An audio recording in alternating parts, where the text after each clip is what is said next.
To New Heights, ladies and gentlemen, boys and girls, 92%ers, we missed you. This is a very special episode of New Heights, a Wondery show. We are your hosts. I'm Travis Kelce. This is my big brother, Jason Kelce, out of Cleveland Heights, Ohio. Yeah, University baby. of Cincinnati grad, Cincy. Wow, baby. Arrowhead can't come soon enough, baby. Let's go, Bearcats. Let's go, baby. Subscribe on YouTube, Wondery Plus, wherever you get your podcasts, and follow the show on all social media at New Heights Show with one S for fun clips throughout the week. Jason. Oh, we got a good one. Oh. Why don't you tell the people what we got coming up? That's right. 92%ers. You may remember when we said New Heights wasn't coming back till August 27th. Well, that was a lie. That was a lie. And hopefully you can forgive us because we got as Travis said, we have a very special episode today that we just simply could not turn down. That's right. This is a special preseason episode that we decided to bring to you a little early. So let's not waste any of their time, Jason. Let's get right to it. You want to do the honors? Our guest today is the singer, songwriter, producer, and director from Nashville, Tennessee. That's bullshit. She is from Reading, Pennsylvania.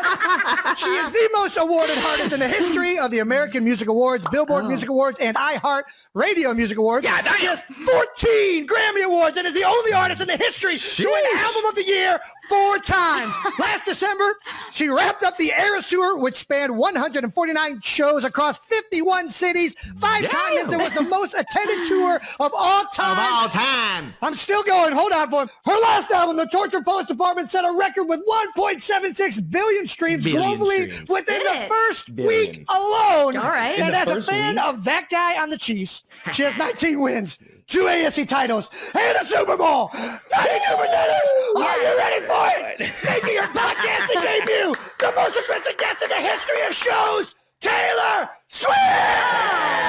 That intro, Jason.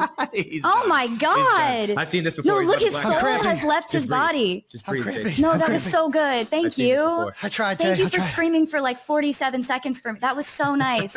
I'm shaking right now. I'm shaking, Tay. No, you did a great job. Take a deep breath, big guy. Did I get everything? How much more could we have put in that? Like, I felt like that was such an amazing intro. And also just like, thanks for wearing the merch. That goes a long way. Just like immediately makes me feel comfortable just looking deeply into my own eyes. okay. All right. That's what I was going for. It's a good t-shirt. I Well, like thanks it. for having me. This is my first podcast. This is amazing. Thank you for coming on. What took you so long to jump on podcasts? You know what? I was waiting for you guys to invite me. This is my favorite podcast. So we've already been over this. You're a big fan of the show. You're a 92%er. What are your favorite segments that you hear Travis and I go into on a routinely basis? I like new news just because of the screaming. Like I hear him screaming new news from across the house constantly. Yes. It's like my favorite part. Like he'll be like, new news. And I'm in the kitchen being like, new news. So I love that because of just the bellowing of it. Like I love No Dumb Questions. That's a banger. I really like it when you give people advice. It's kind of my personal favorite. Do you usually agree with the advice or do you just like listening to it? I mean, I think that like you guys give such male-centric advice. It's which I think is just like just dudes who don't want drama. Yeah. Dudes who are trying to avoid the mess. But sometimes you're going to like do a bit and say the messiest thing that they could do, which is funny too. So we're going to ask the question everybody watching the show is currently asking. Why are you coming on the show? Why New Heights? What are you doing? You have so many better things to do with your time. This podcast has done a lot for me. I owe a lot to this podcast. This podcast got me a boyfriend ever since Travis decided to use it as his personal dating app about 2 years ago. So Worked pretty good. yeah. Hey. Were his friendship bracelets that good? Did you give the friendship bracelets or was that just on the podcast? Like, I've never seen Yeah, the original. they didn't leave the stadium because I was butthurt, Jason. He Okay, threw fair a enough. tantrum. He threw a man The entire tantrum. world He's out of saw. here. It's so funny. It's My like plan is also, ruined. She like- loves me. She loves me not. She loves me. She loves me not. This is so She wild. hates me. Like it was such a wild romantic gesture to just be like, I want to date you. Like on, I don't know. It was at first when I looked at it, I was Sweetie, like, this dude That's what it does when you're on the stage and you perform in Arrowhead. That's what it did. this dude didn't get a meet and greet. He's making it everyone's problem. That's what I thought at first. And then I You was come like, to Arrowhead, I get to meet you. That's the perk of playing for the Chiefs. you realize he didn't even reach out to our management. I was like, when this podcast came out, Well, I was I like, did he ever reach out to be like in the tents or did we didn't. know he was in the building?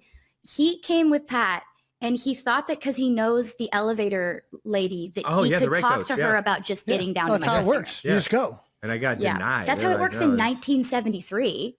When the elevator wasn't invented. But he really just was like, I know a guy, I can figure this out. But I actually, when I thought about it, I was like, actually, we live in a day and age where like, I'm not an online person at all. I'm not like on social media like that. And like, I'm genuinely terrified to open my DMs. Smart. It's about, there's smoke coming out of my DMs. Like, I don't want to go near that. I don't know what's If you want somebody to go through it, I'll go through it just because I'll laugh my ass off. It's like if you have like 20 million unread DMs, you're just like, not entertained? So this kind of felt more like I was in an 80s John Hughes movie and he was just like standing outside of my window with a boombox just being like, I want to date you. Yeah. Do you want to go on a date with me? I made you a friendship bracelet. Do you want to date me? Just come outside and meet me. Just meet me once. Just give me a chance. So I was like, if this guy isn't crazy, which is a big if, this is sort of what I've been writing songs about wanting to happen to me since I was a teenager. Yeah. And I was sitting there at the Eras tour listening to every single one of those songs like I know what she wants me to do. Yeah. I feel that. That's exactly what she wants me to do. She's like, this is just her wish list of like, meet me, please. Now I'm butthurt. Yeah. I'm upset that you didn't meet me, even though you didn't know I wanted to meet you because I didn't do any proper logistical planning. Who plans Typical nowadays? Kelce. Typical Kelce. It was wild. It was wild, but it worked. I'm glad it worked. I'm just circling back to New Heights to say thank you for this. Yes. Look at this. I'm the luckiest man in the world. So yeah, and thank you to New Heights, all the editing. Jake, thank you for putting that on social media and letting it do its course. Before we move on, how did you know he wasn't crazy? Because that's the other side of that, right? Like a guy goes up there and professes his love for you. It's either one, it's like this could be the most romantic thing in the world. It can also be like this is he is crazy, Jason. I mean, but there's a right crazy. Yeah, he's the good kind of crazy. And I knew that he wasn't crazy the first couple of times that we talked. I was just like, he's truly getting to know me in a way that's very natural, very pure, very normal. Like also like just the way that he could make me laugh so immediately. About normal things. Like Travis is like, he's just a vibe booster in everyone's life that he's in. He's like a human exclamation point. Like, he's like, when you take a picture on your phone and you put you push the enhance color button, that's like what you do to everyone's life. I'm always exclamations. I use so many more exclamation points now, but I think it was just like, you're so non-judgmental about people. And you were not judgmental about the fact that I knew nothing about the world you were in. It was the best. You were nice. You were so nice. I got a clean slate. You were like, thank you. Get a clean slate. She doesn't know any of my bad stuff. Are you kidding me? Jason, on our first date, I legitimately asked him what it was like when the Chiefs played the Eagles in the Super Bowl and he looked across the field, across the line of scrimmage and saw his brother standing on the other, like 5 feet in front of him on the field. Yeah. And he was like, he didn't even look at me. Like, I now know what an insane question that was. He was like, actually, I'm on the offense and my brother's on the offense and I'm only on the field at the same time as defense. I thought everyone was out there at the same time. I thought that the quarterbacks. I mean, that's how you played it on the playground growing up. So I understand if you hadn't like. No, you don't understand. I thought it was like Jared Goff is here and Josh Allen's here. And they're going to be like, they blow a whistle and then they go at each other and they're like, and it's like, who's going to win? That's actually, I would love to see Jared Goff play some defense. Let's see Jared Goff on defense. I've got some ideas. I've got some thoughts. Yeah. I didn't know what a first down was. I didn't know what the chains were. I didn't know what a tight end was. I am forever thankful for you diving into the football world. Wholeheartedly. Oh my God. I fell in love with it. I became obsessed with it. I became like a person who was running through the halls of my house screaming, we drafted Xavier Worthy. And my friends are like, who body snatched you?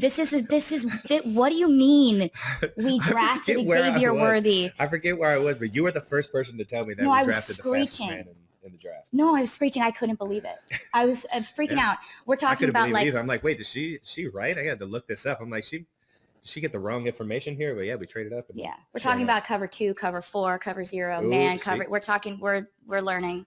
I continue to learn. Maybe somebody else that even knows what those coverages are. Yeah, I'm not ready to be an analyst right now, but give me 16 months. You're gonna pick up on it. I'm telling you, you would ask some of the best questions when we were up in the booth, and there's like your desire to learn more, but your genuine excitement around it, as well as like your competitiveness. She's not fucking around. No, Tay's not fucking around. Oh my God. She's not fucking around. Reclaiming masters. She's like, you got your music. Yeah. And so sorry that it's literally been so long since this happened. Like, it's every time I talk about it. She was like, you got your music. And I just like very dramatically hit the floor for real. Like, honestly, just started been a long time coming. bawling my eyes out. And I'm just like, just weeping and kind of like unable. I was just like, really? Really? What do you mean? What do you mean? And I'm like, get yourself together, get your shit together. Like, just go tell Travis in a normal way. Yeah. And I knock on the door. He's playing video games. And I'm trying to say it in a normal way. And I'm just like, Travis!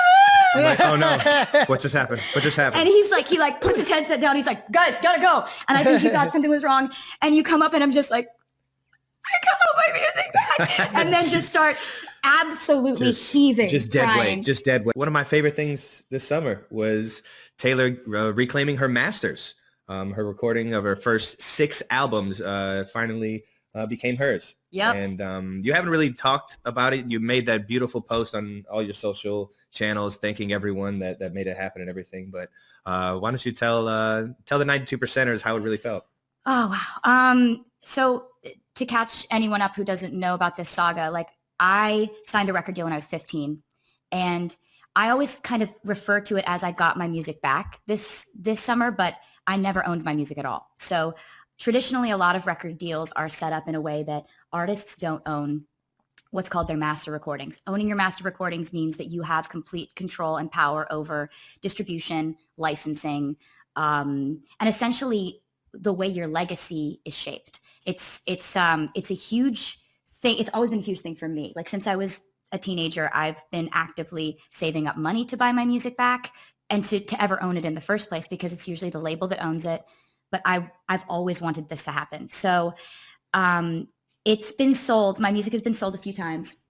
The first time that it was sold, it really ripped my heart out of my chest. And I told everybody exactly how that felt for me and what I was going through. And I started basically defiantly re-recording my music because I wanted to own it. And this was the only way I thought it was ever going to happen. And so I knew she had a bad kid, and she's just got a little bit of a bad kid. Yeah, it's not a bad kid. That's a freaking savvy kid. That's what that is. That's like, hey. Yeah.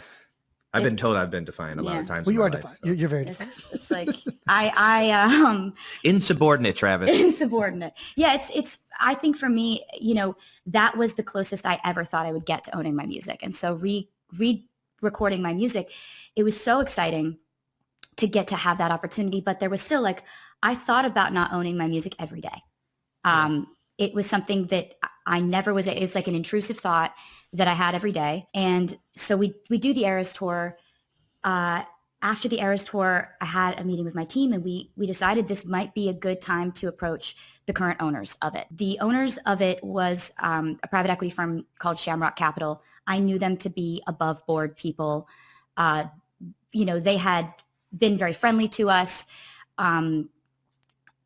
What I was looking to do, though, was I wanted to buy my music outright. I don't want to be in a partnership. I don't want to own 30% of it. I want to own all of it. Yeah, and you deserve that. But it was a long shot to think that they would do that they would sell that asset to me. It's a big asset. It's a huge decision for them to make, to sell that to anyone, including me. I decided that rather than this be like a business conversation, I'm in the business of human emotion. I would so much rather lead heart first in something like this, because for me, this is not, I want to own this asset because of its returns, because of its, because of the dividends that I will receive over the years. I want it because this is my handwritten diary entries from my whole life. These are the songs I wrote about every phase of my life. This is my photography, my music videos, most of which I funded, my artwork, everything that I've ever done is in this catalog. And so rather than send lawyers or management like in a big crew, I sent my mom and my brother, who I work with, to LA, and they sat down and they this happens. I don't ever really talk about it because it's they sat down with Shamrock Capital, and they told them what this meant for me. Like, this is they told them the whole story of all the times we've tried to buy it, all the times it's fallen through, all the times we had gotten plans together and figured out something we thought was going to work and it didn't at the last minute. And so like my mom calls me afterwards. She's like, look, they were wonderful. They heard us out. We have no idea which way they're going to go with this. And so I was like, I get it. I haven't gotten my hopes up about this in a decade. And so it was a couple months after the Super Bowl. We're in Kansas City. And I get a call from my mom and she's like, you got your music. Yeah. And so sorry that it's literally been so long since this happened. It's every time I talk about it.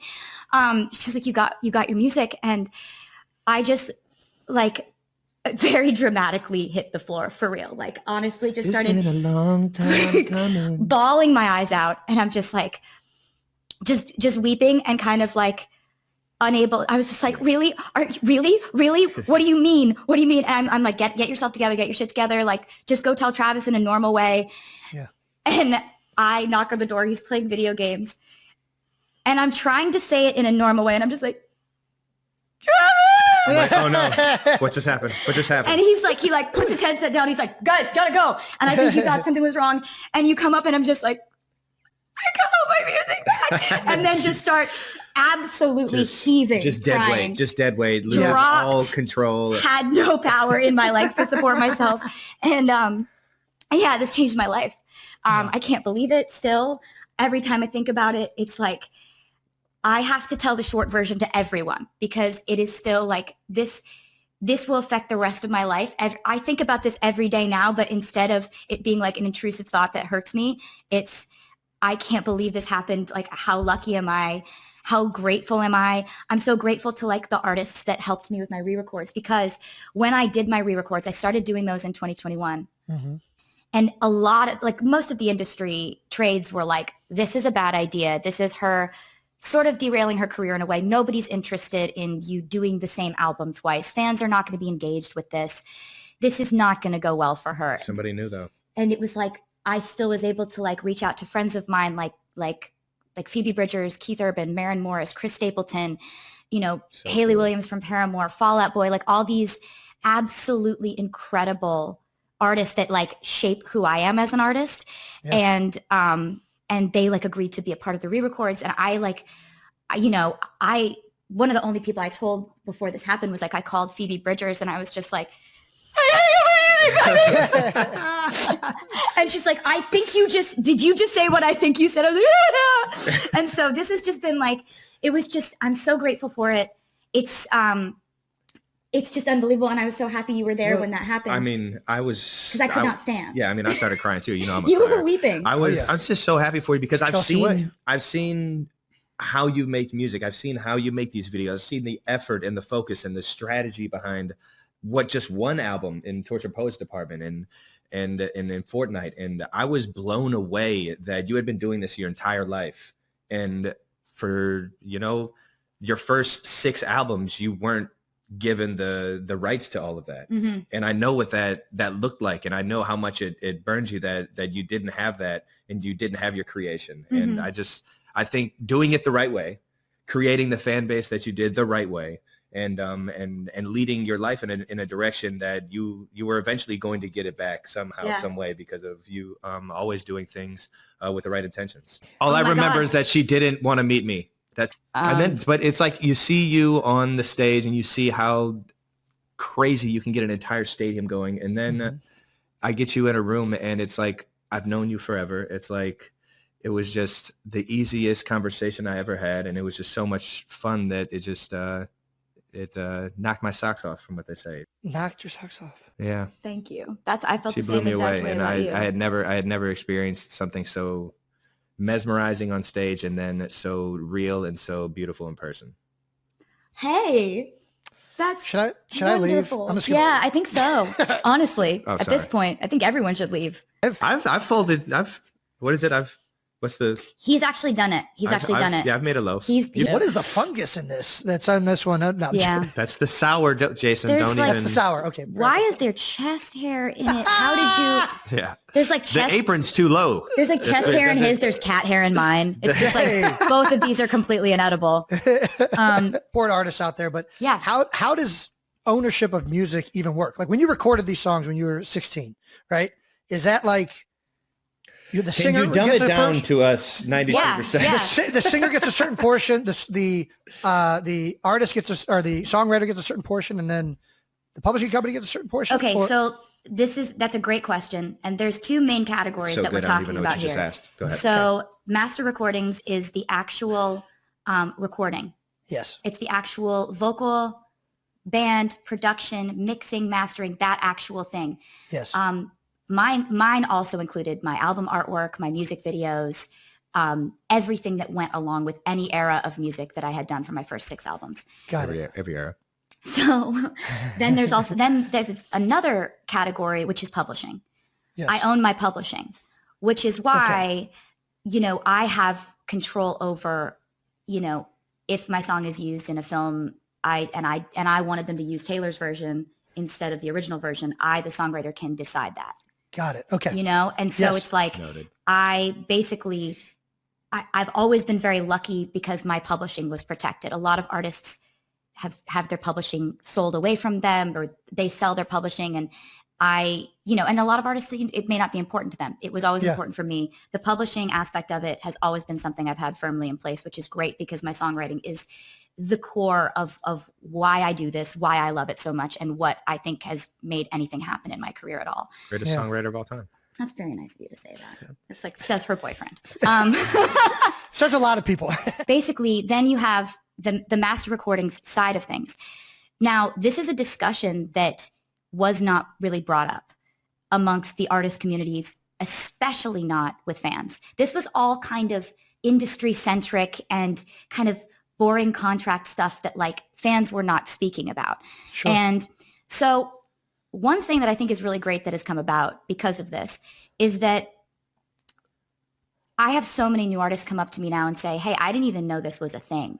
Yeah. And when I went to go and negotiate for my record deal, I negotiated to have my masters revert back to me after a certain amount of years, or that I own them outright. And it's not for everyone. Not everyone cares about this. Artist to artist, artists have different priorities. Some artists sell off all their masters because everyone's allowed to have their own priorities. What I wanted, though, is that if I were to put the information out about what I went through, at least it gets artists talking about this to decide whether this is a priority for them. Because you can't know if it's a priority for you unless you know what has come before you and what has happened.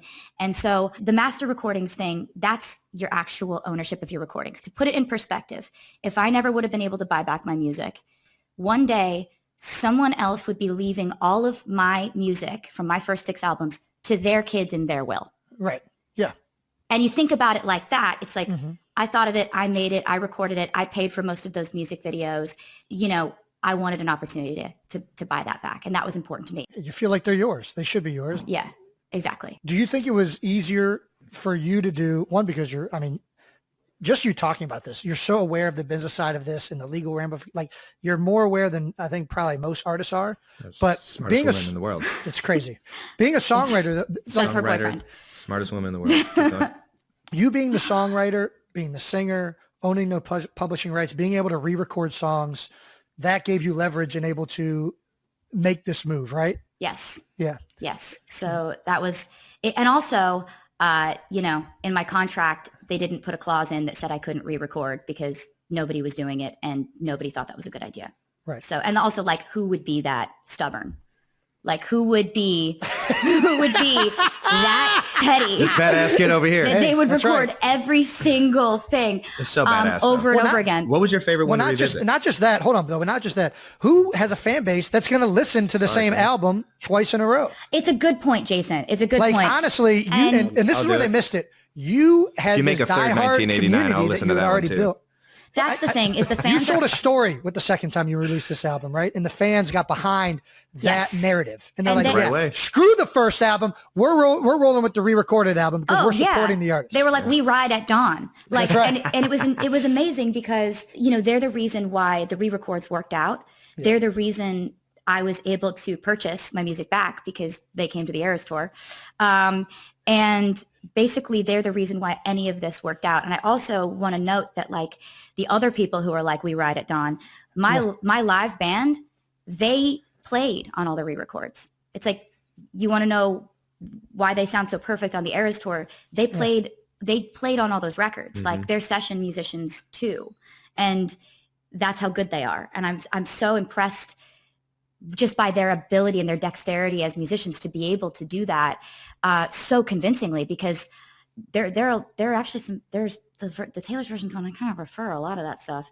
I think it sounds incredible, but I'm happy to have all of it. So that leads me to the next question, Tay. Now that you own all of it, you have the re-recordings, you have the original recordings. What should we listen to? Like, what do I roll with? Does it matter?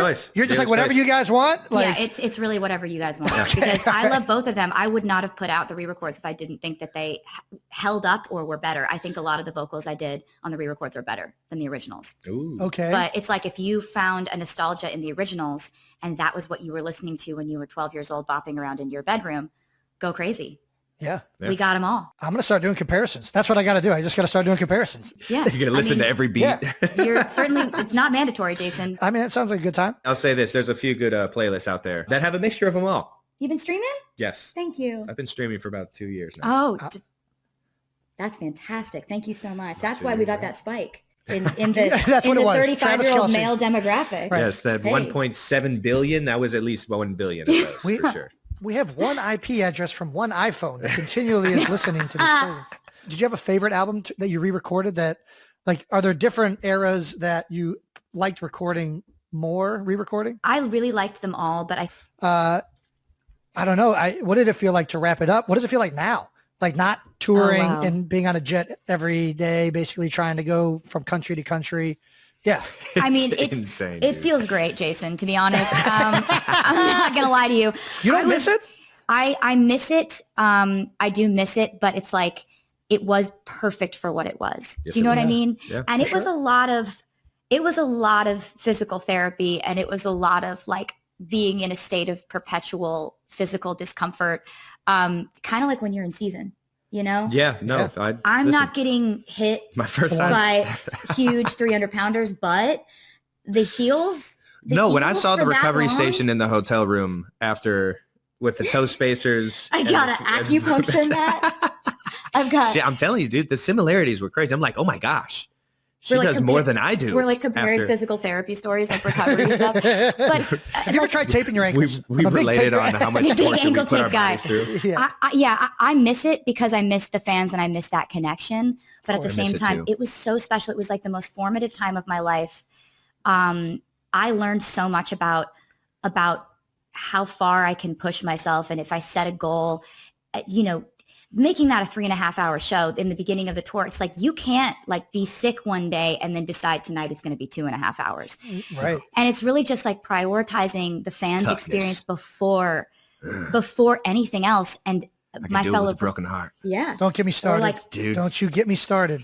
Or like stomach flu, or like just like aching feet or blisters or whatever. Like it just was. Which she had all of this going through. Usually and it's all like, at the same time. Going into her 4th show. Yeah. And it's just, it was kind of the coolest thing in the world, because when we were putting together this tour, I had some really lofty goals I wanted to reach conceptually, because I wanted to show fans, and especially younger fans, visuals and sort of performance art references that were really important to me as a kid, and what inspired me to want to do this, right? So like, I wanted to put elements of musical theater, Broadway, ballet, scenery that you would see in an opera, Who thinks like this? I was about to say, I watched the whole tour. I just thought it was amazing. I didn't notice. But that's exactly it. I wanted it to be references that I thought were really high concept and really high value for fans, and for them to see things they hadn't necessarily seen before, all in one concert. But I wanted to do it at at the highest intensity, rapid fire. You're seeing something new every 15 to 30 seconds. And so it feels like you're scrolling in an algorithm, right? Yes. And when I heard reports of people saying that they got actual amnesia after the concerts, I was like, oh, I think we did it. Yeah. I think we did it. Nailed it. That's genuine. I wasn't even shooting for that goal when they're like, I saw so many things and I experienced a state of euphoria that I now don't remember what happened to me. I was like, oh my God. All I remember is that she didn't want to meet me. That's it. That's all he got about. And as much as you, and I've told you this, as much as you want to, give New Heights credit, I give the Eras Tour credit. Yeah? I give the Eras Tour credit because if I would have never gone to that show and been mesmerized and just been captivated, and then left with such a desire to want to meet you, I would have never went on here and told everybody how butthurt I was. Yeah, I'd never just been so engulfed in the curiosity of who you were. Oh, that's and really wonderful. I really one of the best things about that last statement is you didn't even know what the word engulf meant before, like you met Taylor. Like you've broadened your horizon so much. We're the perfect. I'm telling you, she makes me so much better. Thank you for saying that.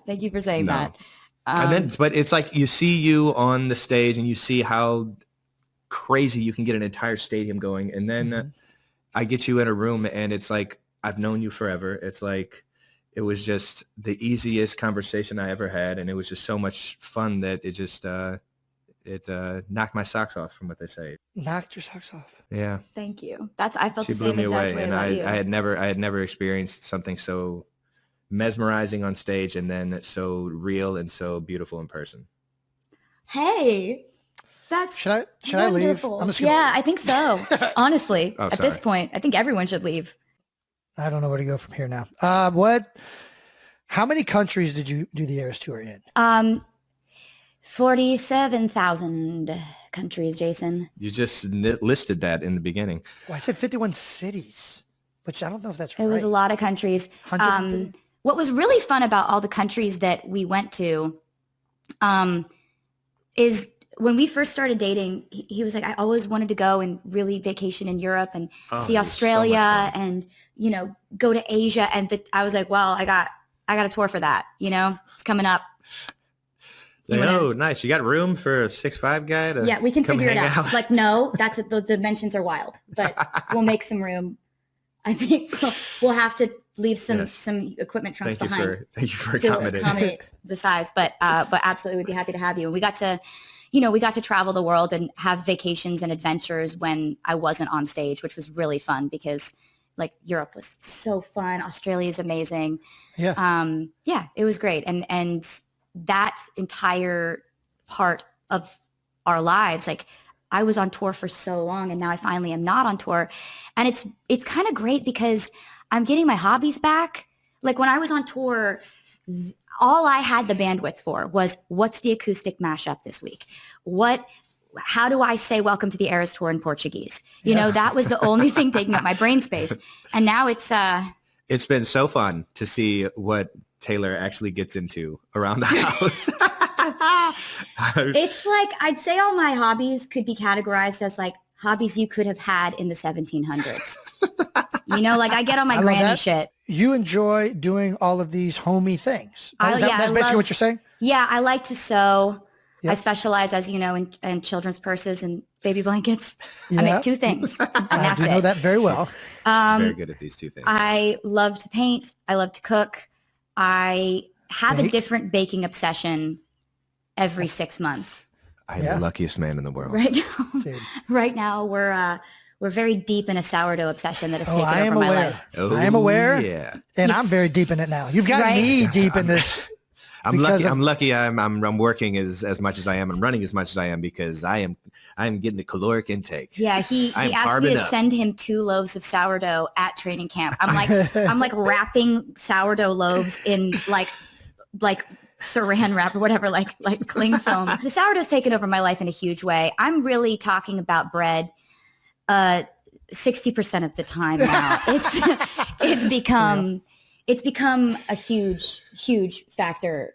And she's getting good with making all these different versions of it. Oh yeah. Yeah. My favorite one was probably, I mean, the regular sourdough is one of my favorites, but the blueberry. Yeah, we do. There's a blueberry lemon. There's cinnamon swirl, cinnamon raisin. And this one I've been workshopping for the girls because they love everything rainbow. Funfetti sourdough. Oh my gosh. It's going to blow their mind. No, it will. Because they love sprinkles. Like we put sprinkles in everything when we hang out. Yeah. It's really, She's a loafer for life now. Yeah. And it's gotten Loafer pretty crazy over here. I'm just like always like baking bread and texting my friends and being like, can I send you some bread? I need some feedback. Do you like this one better than you liked the other one? Like I did the rise a little differently. I'm on like sourdough blogs.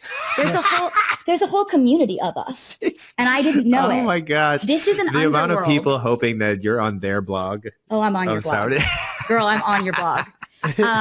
But it's like I just didn't know this. There's people like me out there, and this is where the internet is good.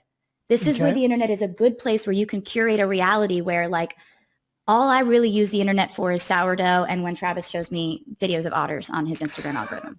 I want an interesting animal. I want a wild otter so bad. I just want to like find these little creatures. Yeah, he doesn't. He wants why a wild one? Why wouldn't you? Because aren't they all wild? Oh no, there's domestic. There's domestic otters. He wants one specifically whose life he saved, who knows that he saved very its noble. life. Who feels? Yes. It's a really specific type of otter he's looking for. The videos that I watch are somebody just in a canoe. Yeah, he doesn't want to like go up to an otter and take it from its mother. No. He wants to see an otter, and the otter's like, my paw's caught in a shell. And he's like, I got you. And then the otter's like, thank you forever with its little paws. And I just bring him anchovies every couple months. Up, and then you're kayaking, and it's like doing this to you. Like, that's what he wants. And I want it to, honestly. Who doesn't? Yeah, I mean, who doesn't? Yeah, right. Yeah. So, I mean, do otters eat bread? Can we get a sourdough eating otter? That might be the perfect. We're gonna figure that. I don't know if they do. I don't know. They're probably. But yeah, we had discussed maybe like carrying around cans of sardines just in case we run into one. Nice. It's better in principle than it is in practice. Easier to conceptualize. It seems pretty easy though. You just gotta go canoeing. Which is also easier in principle than it is in practice. Yeah. For us in terms of just the weight balance on the water. Hunt. I'm on the hunt for a friend. All right. Yeah. Stuff you didn't know you needed to know, right, Jason? I mean, I love otters. I don't know who doesn't love watching Instagram. This is what life after Eras Tour is, though, Jason. You gotta. It's so. Travis, I'm retired. I am all in on this. Mm-hmm. I want to bake. I just don't have the planning behind it. Taylor's a planner, and she's going to have the sourdough alive. We're not going to keep a sourdough alive. I've folded. What is it? He's actually done it. He's actually done it. Yeah, I've made a loaf. You've had one of my loaves. He's done all of it. Like we've set it up where it's like I've got a station and he's got a station and he's done all of it. Yep. Okay. So he's actually baked too. Yeah, I've stretched and folded before. Yeah. But there's just like something always slightly wrong with all it. the flour. No, his rose higher than mine. His was more delicious than mine. It's like, it's also, no directions over here, Jason. I get into the whole chance. Jason, you've had it and you said you loved it. I'm not saying it's not good, but it's no ways as good as Taylor's. That's not true. I'm telling you, if you took like 2 chunks and you sent it off to the lab, there's going to be so many more germs and microbes and Travis. Oh my God. Oh, ew. the bacteria count. What is the fungus in this? That's on this one. No, yeah. That's the sourdough, Jason. That's the sour. Okay. Why is there chest hair in it? How did you? Yeah. There's like chest. The apron's too low. There's like chest hair in his. There's cat hair in mine. It's just like both of these are completely inedible. But it's crazy how many puns you can make. Cause I got bread bags and I got, labels. And so you can really go for it with the puns. You go, are you ready for it? Are you ready? Flower song is the slamming screen door. That's horrible. It's a loaf story, baby. Just say yeast. Just say yeast. Yeah. What's the one I was doing with dough? Keep going. It's a loaf story. I should have said dough. No, it's horrible. Loafing him was bread. It's bad. You don't know that song, and that's okay. I love you. It wasn't on the tour. Tour. So we do have this. I did fuck that up. 21 countries. Did you learn anything throughout is there anything at the end of the tour when you were wrapping up that you wish you had been doing the whole time? Is there anything you would do differently now that the entire tour is wrapped up? No, I I'm really glad that I didn't know it would have gone on as long as it did. Yeah. I'm glad that I got to like actually be prepared for this tour the way that I was, because, you know, in previous tours, I had noticed that I would get on the tour and I'd have to like get my stamina up throughout the tour. And by the last quarter of the tour, I'd finally hit my stride stamina wise. And I'd be like, oh, I can do this easily every night. Yeah. I wanted to be at that point at the beginning of the Eras Tour. So that's why I did so much more training, so much more endurance training and cardio and stuff that, you know, doesn't come naturally because I'm not an athlete. So it's like that stuff I have to really force myself to do. Don't you say that. I mean, don't you dare say that. It's how I feel. And I don't even, it's not like I say that in a disparaging way. I don't care at all. Okay, fair enough. But why do we take it that way? It's not like, I'm like, I'm not an athlete and that's fine. Like I play instruments. I take it that way because we're undefeated on the beer pong table. I've seen you throw a football. No, that's not good. And you know that's not good. It does. No. It does. You can. No. Spiral? Yes. You gotta be real better with than me. Because it's not, there's no spiral. I don't think I've ever caught anything that's ever been thrown to me, near me, I've seen it. around me. You're just disinterested in being an athlete. That's true. Can you hit something with a stick? That's a telltale sign of an athlete.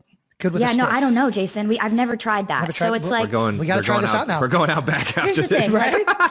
My relationship with sports was like, you know, I grew up in Pennsylvania. I always heard my dad yelling at the screen watching Eagles games. That was always the sports sounds that I heard in my house. However, I was up in my room playing guitar, learning instruments, playing piano. It says that we're family I didn't know what you were told, but I did know that one of the first things I saw was like, you say to Kylie, I was just shotgunning beers with the Bills Mafia and I really want to go through one of the fire tables. Yep. I want to jump through it. I want to jump onto the flaming table. And she goes, okay, can we not do that right now? Yeah, guy. And since then, I've heard her say that exact thing to your 4-year-old about like, mommy, I want to throw this pudding on the wall. Wouldn't that be fun? Can we not do it right now? That's a common phrase for. And so I meet you. You're exactly as I thought you would be. Kylie is exactly as I thought she would be. Just like the realest, the smartest, the coolest. You're fantastic. Obviously, you know that. And then I swear to God, Jason, you flew through the window at light speed. I've never seen someone so big move so fast. It's impressive. It's like, you know when you see a cricket and it's here? Yeah. And then it's gone and it's 16 feet that way. You're like, did it just jump up that way? How did it do that? And he gets more athletic the more beers. I mean, it's real. It was wild. I really should have played in the NFL drunk. I think it would have been better. You know what? At this point, I would never argue with that. And all of a sudden, like, you're out there in the snow. You're handing me children through the window. Like, I was trying to. That was fully not my best moment. It was. And like, I think it actually was. And I'm She's really like, grateful. Taylor. I was like, you want to see Taylor? I got you. Let's go. We're going. Whose kid is that, Jason? Do you know where this kid came from? But yeah, it was. I think it was your best moment, and I think I'm very lucky to have gotten to see it. You don't know what numerology is? I'm assuming something with numbers. Yeah, like I'm 87 and she's 13. Yeah, literally, it's that simple. Just numbers. And 100. Yeah, 13 plus 87 equals 100. That's numerology. Like so laser focused on music. And that's how I was in school. Like I would go to sporting events so that I could sing the national anthem. Like everything was a means to an end to get me to get to do music. Yeah. I know every halftime show from the Super Bowls, but I didn't watch the sports. No. And so watching the Eras Tour and seeing that power skip, I knew you were an athlete from the power skip. You're just saying I words. knew it. It's one of my favorite parts. Just telling lies. Just see you just skipping down that runway. Just looking like a giraffe. Its limbs were put on all wrong. Not everybody can skip, but not everybody can power skip in heels. Yeah, in heels. That takes athleticism. Thank you. I appreciate that. Just saying. What a unique compliment. So yeah, I definitely became obsessed with sports when it came to him. I'm competitive on his behalf. But like, if you and me are going to go against each other in something athletic, like I'm going to let you win. Cause this to me, like, I don't see what do the points even mean if I'm doing it. I'm a fan of athletics and the sports. Mm-hmm. If I'm doing the sports, like I'm throwing like this. Cause I don't really care if it goes where it's supposed to go. Interesting. It doesn't bother me. And when I don't make the catch, I'm not embarrassed. No? That's She's fine. a good teammate, so she'll give effort if it's teamed up. If it's individual sports, she's not going to care. But if she needs to be held accountable, if I'm on his team and we're playing she'll beer show pong or something, She'll like I'm show really up. trying. You're in. So you're a team sports. Because this matters to him, right? Yeah, absolutely. I'm a team you're all sports in. gal. Yeah. Put me on an Olympic one person trying to do some stuff sport. I'm doing this. Yeah. I don't I'm care. getting out of here. Yeah. I'm doing this. I care. Okay. I'm doing All right. this. I care. This care a lot. We're doing this. We're This? kneading dough. I don't Kneading dough, care. we care. He's stretching forward, I don't stretching care if forward. this happens. I don't care if this goes here. It's not part of my metrics for my self-worth. All right. That's probably very healthy, to be honest with you. Hey, I was like, as long as you're fine with this. What? No, I'm completely fine with you being an athlete. Yeah. I'm not an athlete. I'm never I going to think be. you just missed the whole point. Yeah. What? He sees what he wants to see, and it bodes well for me.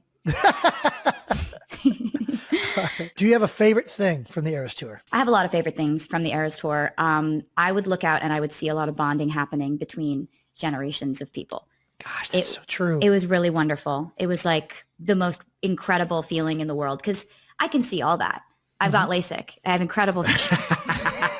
Basically, the Eras Tour, I think one of my favorite things was when the fans would come up with their own traditions, right? Oh, so cool. Because I can plan a stage show that's like, we know exactly what's happening, when it's going to happen. It's very stage managed. It's a whole production, right? And I love to plan. But I also do love surprises. Like there's a time during the European of the Eras Tour, there's a song called Willow where we do a performance where we have these, it's a very witchy performance. We have these light up orbs and we're in cloaks and it's all very woo. The fans decided that they were going to bring their own light up orbs. And by that, I mean balloons that they would blow up in the audience. Okay. And then they would they would use their phone light behind it and create a light up orb. When I tell you I looked out, or a glow stick, whatever, they would figure out ways to illuminate them themselves. And it was insane to look out and see spontaneously thousands of these orbs just go up. And I'd just be like, I don't even know who organized this. Yeah. Was there a group text? How did you guys even do this? It was so cool. special. Yeah. It felt like we were all part of something together in a way that couldn't be planned. And there's, as much as I love and relish in planning, it was really fun that they would do things to sort of delight me every once in a while. They had little chants. They had all these traditions. By the end of the tour, it was like Rocky Horror Picture Show, where they have their own They have their own choreography. show, literally. Right. It was, I remember being in Gelsenkirchen, Germany. And you know what? What did you just say? Gelsenkirchen? Love is him Gelsenkirchen? learning that. Yeah. That's a city? He came to I think- Gelsenkirchen I think that's how and you say supported it. me there. I've never heard of this. If you Okay. say it with a German accent, it probably sounds more like the actual city, but Okay. my American accent is Gelsenkirchen. Gelsenkirchen. And I remember seeing that part of the show, and they were literally doing circles and putting the orbs up in the air and passing them to each other like they were performing. It was so beautiful. They were so committed. I've never played for crowds that were as committed. Yeah. So I think I loved the event of it. I'm always trying to figure out how to make music into more of an event, right? How do we make it romantic? How do we make it something that people experience together? And, that's why I love vinyl. That's why I love, putting so much into the tour or a music video or events or activities for them to do or Easter eggs or little puzzles for them to solve.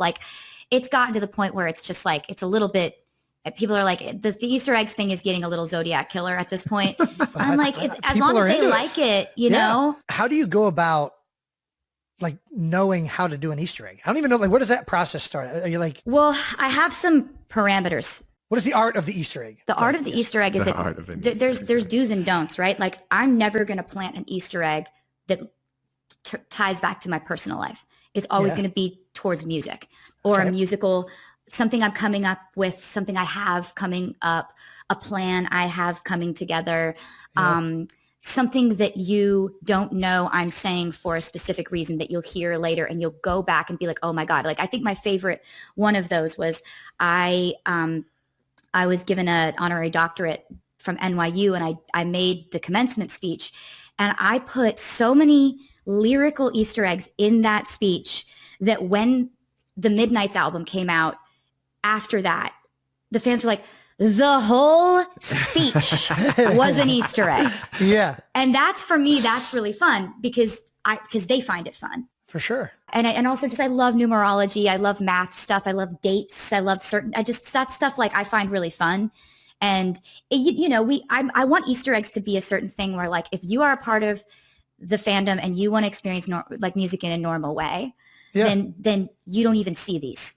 You don't even care what that thing is above that doorway under that dimly lit flickering light over there that's upside down backwards in Braille. You don't need to know what that is. I love this. Yeah. But if you want to look at that, but if you do, then it's there. Yeah. Do you know what I mean? Like if you know, If you're in the know, you know. Yeah. Oh yeah. Then you know. Let's talk about something I don't know. What is numerology? You threw that phrase out there like that's a comment. What is numerology? You don't know what numerology is? I'm assuming something with numbers. Yeah, like I'm 87 and she's 13. Yeah, literally it's that simple. Just numbers. And 100. Yeah, 13 plus 87 equals 100. That's numerology. Like but what is, numbers what numbers that have a specific significance. Like, yeah, exactly. Keep it like 100? Do you not keep it 100 ever?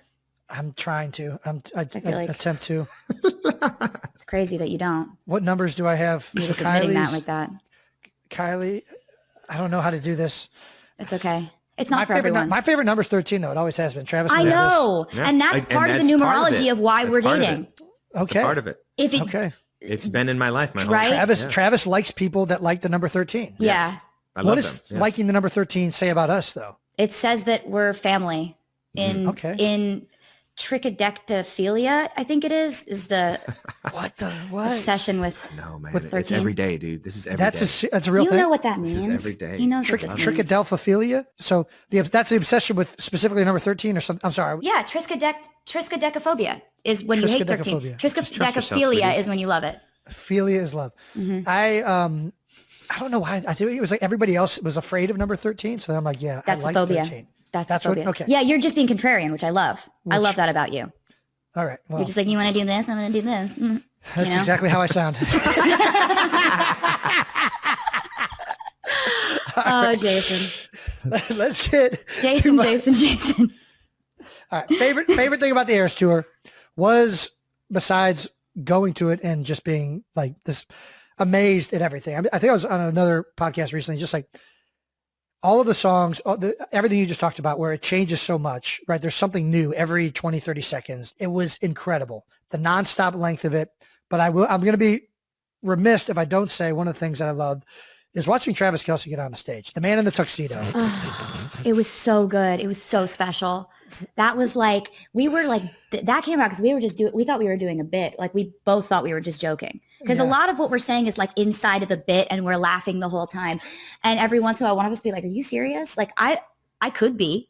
I could be serious. Are you serious? I was serious in terrifying fashion. I was like, yeah. It was like wouldn't it be funny if kind of thing. Fun. Yeah. And I would try not to fuck this up. It was no, the show's perfect. You don't want to fuck the show up, do you, Taylor? But I knew you were going to be down for. I knew you were if you wanted to do it. Like I was never going to pressure you to do it. But the fact that when we were talking about it, we were joking. I saw that little twinkle in your eye where I was like, oh, he wants to do it. You want me to? He wants to do it. He wants to. Do you want me to go on stage? Yeah, and you got up there. I'll do it. You were so good. Every single beat, his comedic timing is crazy. Like, and when the lights are bright, he slows down time. Like that's when he.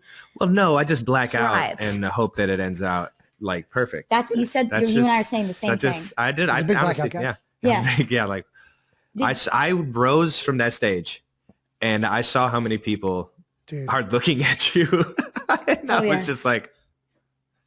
Blackout. You looked so good. Yeah. It was so amazing. Like it was one of the loudest, if not the loudest screams I've ever heard on the tour. It was insane. It really was. How many, Trev, you played football in some of the biggest stadiums you've been in front. People have been staring at your whole life. What was that moment like? There's nothing like this. Were you nervous? nervous? I felt like an ant. I felt like the smallest piece of life ever. Like that entire stadium, the floor. Like, what are all these people doing on the field? Holy, I didn't know this place felt like this. Oh my gosh. What is going on? I have to pick her up now. Okay, here we go. Don't drop her. Just don't drop her. Don't drop the So baby. funny Don't drop the that baby. you were actually scared about that. You could like throw me over a mountain and like climb the mountain and catch me on the other side. Like Football players drop balls all the time. This is not a oh my God. It was so good. It was London. It was Wembley Stadium. It was, those were such special shows. And we had just, wasn't this the week that I got to watch Jason meet the royal family? It was. Yeah. I knew you were serious when I was like, Jason, do you want to go meet? He was like, what do I do with my beer? Yeah, I watched him have this moment with his beer where he's just like, but I want to take it, but I know that I probably should not take it. That's right. I watched this happen, and it was kind of the most amazing. What do I do when I meet? I like that you picked up on it because that was exactly what was going on in my head. If I don't have my beer, what do I do with this hand now? Is it like disrespectful to have a beer when you need royalty? Or am I just like being authentic by having the beer? I would normally have the beer. Wouldn't they want me to be myself? I'm watching you say that in your head. Yep. And it was fantastic. I don't know. I'll always remember that. Memory. I was just like, I'll always remember meeting you for the first time, Jason. Do we need to talk about that? That time I did hold on to my beer. You did. What was, I guess you brought it up. What was that first impression like? Did you know I was told to be on my best behavior? I didn't know what you were told, but I did know that one of the first things I saw was like, you say to Kylie, I was just shotgunning beers with the Bills Mafia, and I really want to go through one of the fire tables. Yep. I want to jump through it. I want to jump onto the flaming table. And she goes, okay. Can we not do that right now? Yeah, guy. And since then, I've heard her say that exact thing to your 4-year-old about like, mommy, I want to throw this pudding on the wall. Wouldn't that be fun? Can we not do it right now? That's a common phrase for. And so I meet you. You're exactly as I thought you would be. Kylie is exactly as I thought she would be. Just like the realest, the smartest, the coolest. You're fantastic. Obviously, you know that.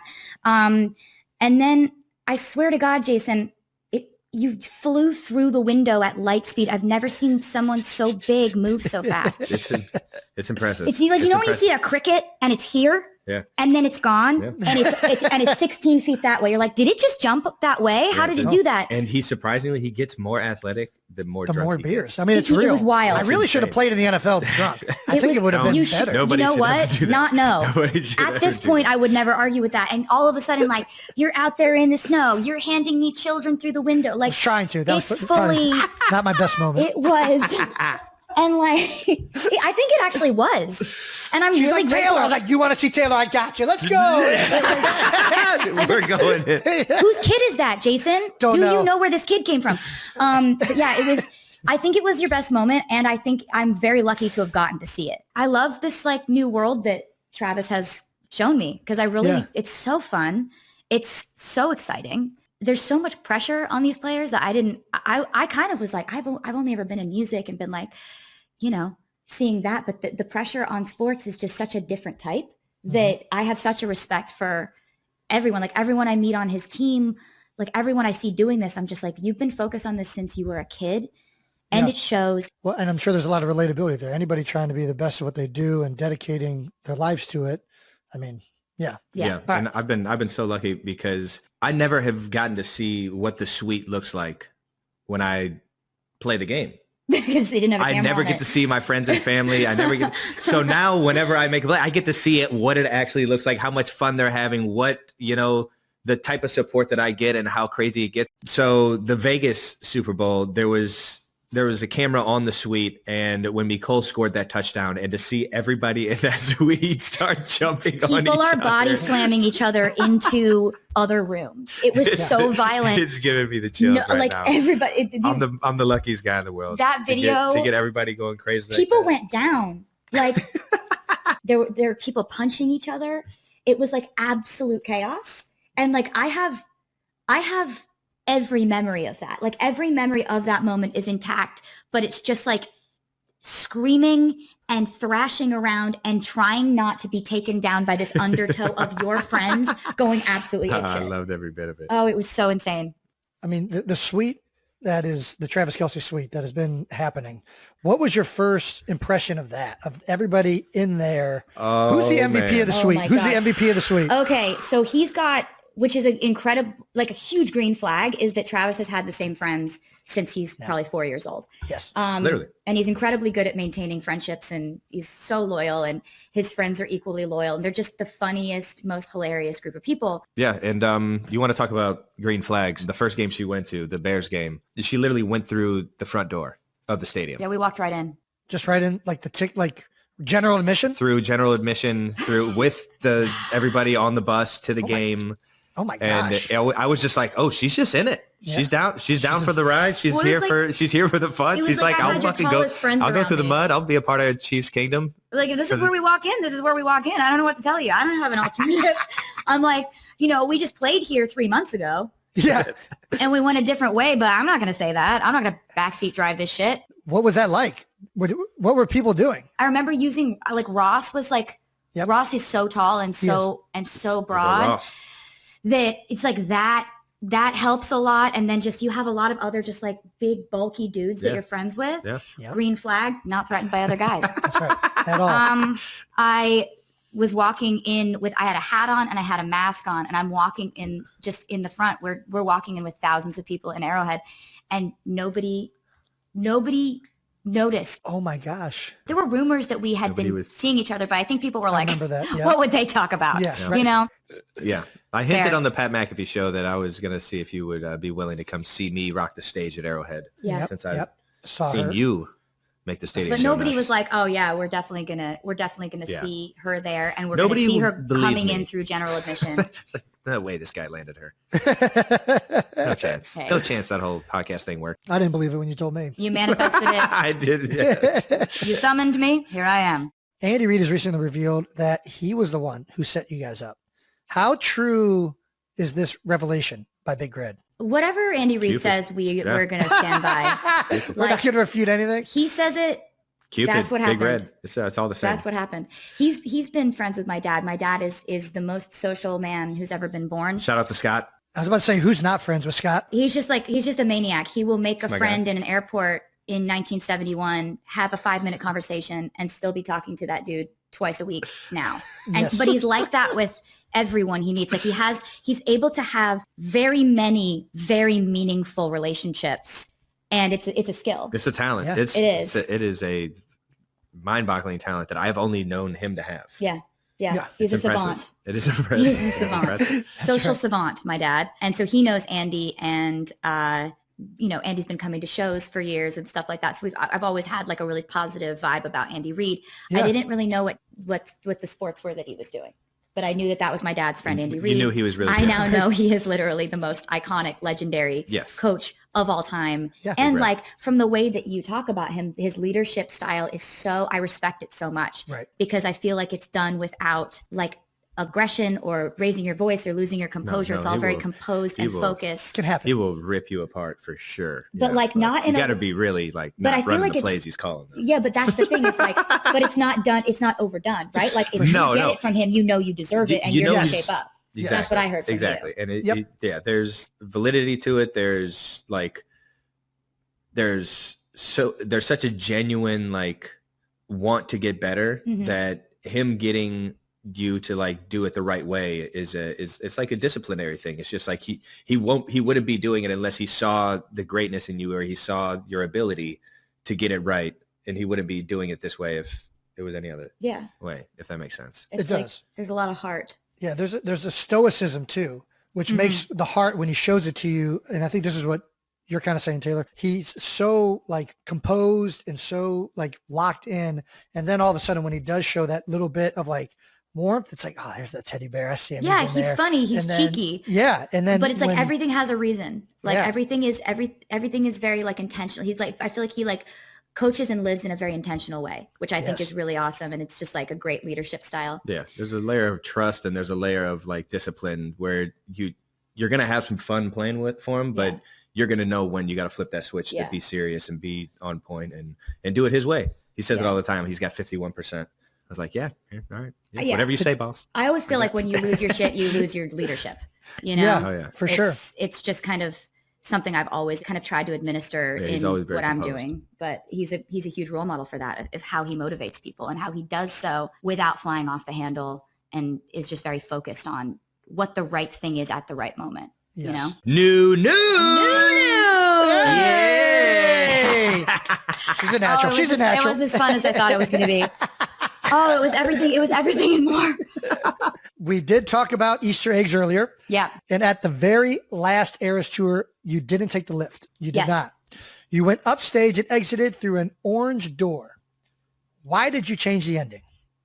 So I'm happy you mentioned that. I was about to say, Jason, this did is you very- see that fans? how you Did you see know that the fans noticed this? Because I was pretty proud of them for noticing that. They noticed everything. I was surfing the internet and saw everything. something. Yeah. So that was, Okay. I was pretty happy that they noticed that. I was like, trained them well. So basically every night of the Swifties are on Eras it. They tour, know everything happens with a reason. Taylor's a planner. She's not just a random orange door. Eggs everywhere. Just eggs everywhere. What's happening there? Why? Anyway, so I would leave the stage every night going down the elevator lift.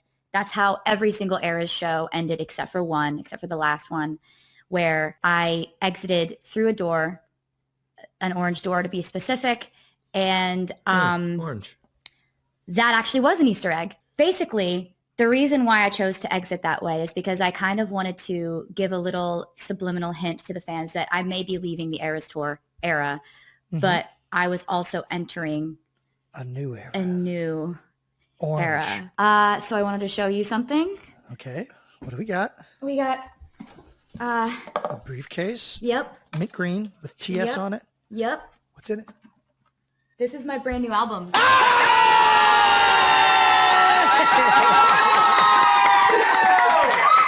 We got TS12, baby. This is my brand new album. It's called The Life of a Showgirl. Love it. It Love was it. something that I was working on while I was in Europe on the Eras Tour. So while And you were on tour. I was Okay. working, I would be How on tour. on earth did she do this on the tour is still blowing my mind. I just love it. I just love it a lot. I love music. I would be playing shows. I'd do like 3 shows in a row. I'd have 3 days off. I'd fly to Sweden, go back to the tour, and actually like working on this. I was physically exhausted at this point in the tour, but I was so mentally stimulated and so excited to be creating. Oh, And wow. this is, And literally living the life of a showgirl. I was. While she wrote it. That's why I called it that. Nailed Love it. it. So, do you want to see the back cover? I would love to see all of it. Yes. Back cover is where we find the 12 tracks for my 12 12 tracks. 12th Bangers. album. So Okay. this is, so we got all. What are they? So we got track 1, The Fate of Ophelia. Okay. Track Do you 2. know- Okay, go ahead. I was wanna going to say, talk do about- you know what Fate of Ophelia you is? wanna talk Okay, about keep Hamlet? going. Hamlet. I don't want to get Jason all riled up. Yeah. So we can just go through the We can track. talk Okay. about it Okay. later. Yeah. Track 2, Elizabeth Taylor. Okay. You know who Elizabeth Taylor is? You better. I'm just kind of following. along. Okay, all right. Track 3, Opalite. Opalite. You know what opalite is, Jason? Why can we stop asking me? if I know Okay, I'm things? done. Yeah. I'm done asking Jason things. He's like, I hate this I structure of know the a conversation. lot about this album, and I'm excited. Okay. Track 4, Father Figure. Father figure. All right. Track 5, Eldest Daughter. Okay. Track 6, Ruin the Friendship. Ooh, Track 7, Actually Romantic. actually romantic. Track 8, I wonder who that Wish List with $2 is the S's. Just thought I'd point that out. There you Grammatical go. flourish. Track 9, Wood. would. Nice. Track 10, Canceled, but it's in all caps with an exclamation point at the end. That's a banger. Track 11, Honey. Honey. Another banger. And can you do drum roll? Last track, track 12, the title track, The Life of a Showgirl, featuring Sabrina Carpenter. Sabrina Carpenter. So That's awesome. that's Look that. at this. Yeah, and so That's a then showgirl. That is a showgirl. we Yes, got it this is. orange vinyl. And it's orange. Here. Yeah, it is, and it's sparkly. Entering a new Look how era. sparkly. It's very nice. So what is the significance of the color orange? Why orange? I've just always liked it, Jason. It really So it's feels not- like, I don't know. Okay. It feels like kind of energetically how my life has felt. And this album is about what was going on behind the scenes in my inner life during this tour, which was so exuberant and electric and vibrant. And, you know, one of the things about this record is like, it's a record I made with, my mentor, Max Martin and Shellback. And the 3 of us have made some of my favorite songs that I've ever done before. Which ones, if you don't mind me asking? Well, they were my main collaborators on the Red album. We did We Are Never Getting Back Together, I Knew You Were Trouble, 22, Shake It Off, Blank Space, Style, Wildest Dreams. Oh, hell yes. Ready for it. So that's the energy we're going with. Yes, I understand why it's orange now. Okay. So yeah, we've made songs that I'm so proud of. There's gonna be some fucking bangers. Yes, I'm picking it up. Dude, yeah, it's I'm like telling that. You, it's 12. Yeah, it's like that. And so basically, we've never actually made an album before where it's just the three of us. There's no other collaborators. It's just the three of us making a focused album where, I mean, it felt like catching lightning in a bottle, honestly. Yeah. We hadn't worked together in like 7 or 8 years. And this feeds. They're just awesome. there's something about them. These guys, they're just geniuses in different avenues, in different ways. And we kind of, I'm going to put it down. Oh, sure. I've just never like this. Today's the first day I've seen it. Do you know what I mean? I'm just like, so Travis is just going to cradle it the whole time. Don't drop the baby. I will not drop this baby. So it's like, working with them again was absolutely incredible. And actually, when I was on tour in Stockholm, I had Max Martin come out to the show, and I was talking to him, and I was like, I just feel like we could just knock it out of the park if we went back in and we did this all in Sweden, and it was just us three. Like, I essentially said to him, I want to be as proud of an album as I am of the Eras tour, and for the same reasons, you know. Okay. And he was like, do you understand what kind of pressure that is? Yeah, I was about to say, that is okay. I was like, yeah. Why would you? Yeah, we can try. Let's So go. your entire career? Got it. Yeah, we can do that in one album. Let's do it. Well, okay. And so it's like, you know, I spent time in the time that we were off doing different projects, and he and Shellback were doing different things. And I was making albums that were a little bit more esoteric, like folklore. She's so hot when she says these big words. You know what esoteric means. I know. It's for a specific following. Exactly. Wait, what? So he knows what that means. He What does pretends he doesn't know esoteric what mean? these words mean, but he knows what they Esoteric mean. means for a specific following, like a specific genre of people. He knows what it means. Okay. He does like a pretty, I don't know what it means thing, but he knows all the words and he knows what they mean. I don't know. And he may not have read Hamlet, but I explained it to him. So he Okay, knows what there we happened. go. Don't tell my middle school English teacher I didn't read Hamlet. So Because I definitely was supposed to. Spark notes. It's all right. I watched the Lion King. All see, he knows what Hamlet is. Wait, Lion King is based off of Hamlet? Yes. Jason, your Reddit searches need to be more focused on We need relevant things. we need your relationship with the internet to be like a little bit purer. I got the pure. algorithm. I got the Well, My algorithm. relationship with I'll the send we're it. talking about my relationship with the internet is bad. It is it's about as bad as it can get. Yeah. Sorry. No, you're fine. So I was like, I made a few records that were a bit more like specific in their sound or whatever, like Folklore, Evermore. Those were a little bit more like alt folk kind of leaning and just kind of exploring and trying to challenge myself as a writer. And I feel like both Max and Shellback did that too in their own ways going out into the world. And by the time we came back together, I feel like we had so much more dexterity to what we do. And it's almost like we'd all grown up so much. Like Shellback and I were both in our early 20s when we started working together, the three of us. And so it was very much like we were the ingenues and Max was the mentor. And this was the time where it felt like all three of us in the room were carrying the same weight as creators. And it was really special. It like meant the world to me to have this creative experience where like we knew that we had to bring the best ideas we've ever had. Yeah. And I also know the pressure I'm putting on this record by saying that, but I don't care because I love it that much. And I'm so proud of it. And it just comes from like the most infectiously joyful, wild, dramatic place I was in my life. Yeah. And so that effervescence has come through on this record. And like, as you said, bangers. And we were just like, there's no other songs coming. It's not like with Torture Poets Department, I was like, here's a data dump of everything I've felt, There's a lot of songs on that one. in 2 or 3 years. Here's 31 songs. This is 12. There's not a 13th. There's not a 4th. There's not other ones coming. This is the record I've been wanting to make for a very long time.